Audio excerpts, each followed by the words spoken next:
Hello ठाणेकर्स, तर मी आकांक्षा.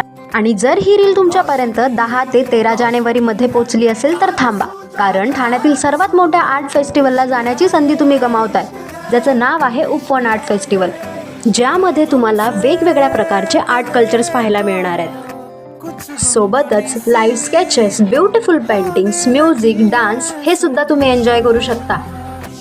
तसेच तुम्ही जर खाण्याचे शौकीन असाल तर काळजी करू नका, कारण इथे फूड स्टॉलची सुद्धा व्यवस्था करण्यात आली आहे. आणि मेन म्हणजे यामध्ये सी फूड सुद्धा इन्क्लूड आहे बरं का. मग तुम्ही कधी भेट देताय या आर्ट फेस्टिवलला? लवकरच भेट द्या. आणि हो, मला फॉलो करायला विसरू नका. बाय.